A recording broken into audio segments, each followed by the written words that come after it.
মানুষ দুনিয়া ছেড়ে চলে যাবে এ কথাই ঠিক, আজ হোক আর কাল হোক। আল্লাহ রসুলকে জিজ্ঞাসা করা হয়েছিল সবচেয়ে বুদ্ধিমানকে, তো আল্লাহ রসুল উত্তরে বললেন যে মরণকে স্মরণ করতে পারে সেই বুদ্ধিমান। সবচেয়ে বুদ্ধিমানকে, তো এইটা উত্তর, যে মরণকে স্মরণ করতে পারে সেই বুদ্ধিমান। মরণ একদিন হবেই, আজ হোক আর কাল হোক। আমি যখন মরণ একদিন আসবে এ বইটা লিখলাম, তো আমাদের পাশের এক উচ্চ শিক্ষিত মাস্টার বললেন, মরণ একদিন আসবে এটা তো কমন কথা, তুমি এই নামে বই লিখলা কেন? তা আমি বললাম পড়েন। তো কিছুদিন পরে দেখা হয়ে বলছে, তোমার বইটা আমি 10 বার পড়ে দেখেছি, 10 বার। তো আমার জীবনে আমি যত বই পড়েছি তাতে এই বইটাই আমি 1 নম্বরে রেখেছি, উচ্চ শিক্ষিত মানুষ। মরণ একদিন আসবেই। মানুষের জীবন একেবারেই অস্থায়ী, আর যা উপার্জন করেছে তার 4 ভাগে ভাগ। যা খায় তা পায়খানা, মা কালা ফাফনা। যা খেলো তা নষ্ট হলো, যা পরে তা পুরাতন হলো, মালাবেসা ফাবলা।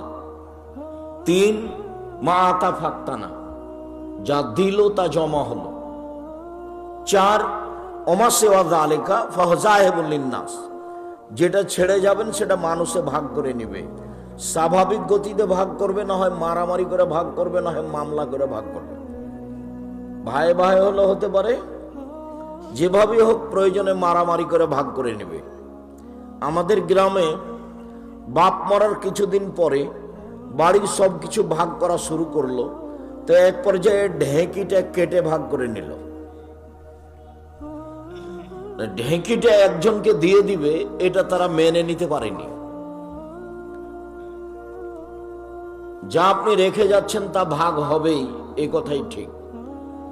অতএব জীবনের নাম হলো মিছে মিছে, আছে আর নেই। একদিন দেখেছিলাম বয়স 40, তা দেখি আজ 60।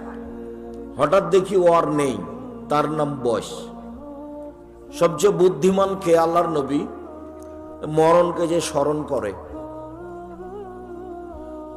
আল্লাহর নবী বললেন, ফাকসিরু যিকরা হাদিমিল লাজ্জাতিল মউত। পৃথিবীর মানুষ, তোমরা ওই জিনিসটাকে বেশি স্মরণ করো যে জিনিসটা মানুষের স্বাদকে কেটে দেয়। প্রত্যেকটা মানুষের জীবনে একটা স্বাদ আছে। আপনার নরসিংদী বাবু বাজার, তাই না, বাবুরহাট একটা বড় দোকান নিবে, এটা তার স্বাদ। ও একটা ভ্যান কিনবে, এটা তার স্বাদ। তো এইটাকে কেটে দিল কি? মরণ। মরণ আসলো, স্বাদ মিটে গেল। তা আল্লাহ রাসূল বলছেন, যে জিনিসটা মানুষের স্বাদকে কেটে দেয় সেই জিনিসটা স্মরণ করো, সেটার নাম মরণ। আল্লাহ রাসূল একবার বললেন, জুরু কাবরাকুম ফাইন্নাহু তুযাক্কিরু মাউতাকুম।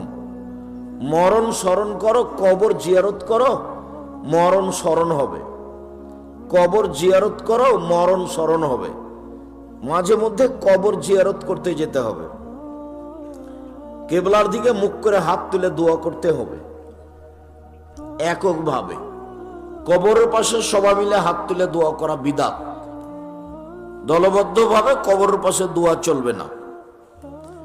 যেসব মাধ্যম দিয়ে আল্লাহর নবী মানুষকে পরকালমুখী করতে চেয়েছেন, তার সবচেয়ে বড় মাধ্যম জাহান্নাম আর জান্নাত। জাহান্নাম, জাহান্নামের পরিচয় মহান আল্লাহ বলেন, ফাম্মা মান খাফফাত মাওয়াজিনুহু,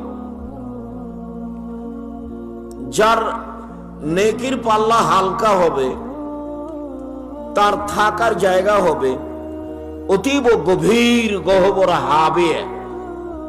অমাদ্রাকা মাহে মুহাম্মদ সাল্লাল্লাহু আলাইহি সাল্লাম, আপনি কি বলতে পারেন হাবিয়া নামক জাহান্নামটি কি? আপনার কি তার পরিচয় জানা আছে? আমি বলি, নারুন হামিয়ে, তা হচ্ছে জ্বলন্ত উত্তপ্ত আগুন। জাহান্নাম বলতে আগুনের এক টুকরাকে বোঝানো হয়। জাহান্নাম বলতে আগুনের এক খণ্ডকে বোঝানো হয় জাহান্নাম। মহান আল্লাহ বলেন, কাল্লা লা ইউমবাদান্না ফিল হুতামা ওয়া মা আদরাকা মাল হুতামা নারুল্লাহিল মুকাদা। কখনো নহে, অবশ্যই অবশ্যই তাকে চূর্ণ বিচূর্ণকারী হোতামা নামক জাহান্নামে নিক্ষেপ করা হবে। মুহাম্মদ সাল্লাল্লাহু আলাইহি সাল্লাম, আপনি কি বলতে পারেন হোতামা নামক জাহান্নামটি কি? হোতামা নামক জাহান্নামের পরিচয় আপনার জানা আছে? আমি বলি, নারুল্লাহিল মুকাদা, তা হলো জ্বলন্ত উত্তপ্ত আগুন। আল্লাহ তাআলা জাহান্নামের পরিচয় দেন। আল্লাহ তাআলা বলেন, সাউসলিহে সাকার, অচিরেই আমি তাকে সাকার নামক জাহান্নামে নিক্ষেপ করব। ওমা আদরাকা মা সাকার, মুহাম্মদ সাল্লাল্লাহু আলাইহি সাল্লাম, আপনি বলতে পারেন সাকার নামক জাহান্নামটি কি? লা তুবকি ওয়ালা তাদার, সাকার এমন একটি জাহান্নাম যে জাহান্নাম মানুষকে ছাড়বেও না, যে জাহান্নাম মানুষকে মারবেও না, যেখানে মানুষ মরেও না, যেখানে মানুষ বাঁচেও না, তার নাম জাহান্নাম।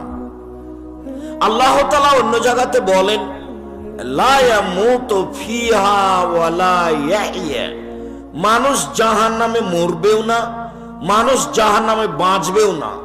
এইটা আবার কি? আল্লাহ তাআলা অন্য জায়গাতে বলেন, ওয়ায়াতিহিল মাউতু মিন কুল্লি মাকানিন ওয়া মা হুয়া বাইবানিয়াত, মরণ তাকে চতুর্দিক থেকে ঘিরে ধরবে কিন্তু মরবে না, তার নাম জাহান্নাম। আল্লাহ তাআলা বলেন, কাল্লা ইন্নাহা লাযা নাসাতাল লিশাওয়া, অবশ্যই এইটা একটা জ্বলন্ত উত্তপ্ত ক্ষিপ্ত আগুন, যা মানুষের চামড়াকে ঝলসিয়ে দেয়। তাদু, ডাক দেয় ওকে, মান তাওয়াল্লা, যে উল্টা মুখে চলে যায়, কথা মানে না। ফাজামা ও আওয়া, ফাআওয়া, টাকা পয়সা গুনে গুনে রাখে, খরচ করে না, হিসাব নিকাশ করে একত্রিত করে, এই লোককে জাহান্নাম বিচারের মাঠে ডাক দিবে। জাহান্নাম এমন একটি জায়গা যা ক্ষিপ্ত আগুনের নাম। সম্মানিত দিনী ভাই বোন, আল্লাহ তাআলা জাহান্নামের পরিচয়ে বলেন, ইন্না লাদাইনা আনকালা ওয়া জাহিমা, নিশ্চয় আমার নিকটে রয়েছে দুর্বহ বেড়ি এবং দাউ দাউ করে জ্বলতে থাকা আগুন। অতমান রাগুসা, কাঁটাযুক্ত খাদ্য, ও আযাবানা আলিমা, আর কষ্টদায়ক শাস্তি, জাহান্নাম। ইন্না জাহান্নামা কানাত মিরসাদা, নিশ্চয় জাহান্নাম মানুষকে ধরার জন্য ওঁত পেতে বসে আছে। জাহান্নাম মানুষের শত্রু। লিত্তাগিনা মাআবা, যারা স্বৈরাচারী, স্বেচ্ছাচারী, বদমেজাজি, অহংকারী, ধোঁকাবাজ, লুটতরাজ, রাহাজানি করে, জোর জুলুম করে বাড়িঘর দখল করে, মানুষকে জেল হাজতে দেয়, তার থাকার জায়গা জাহান্নাম। এই কথা আল্লাহ তাআলা বলেন জাহান্নামের পরিচয়ে। সংক্ষিপ্তভাবে কোরআন মাজিদ থেকে আপনার জন্য জাহান্নামের পরিচয় পেশ করছিলাম।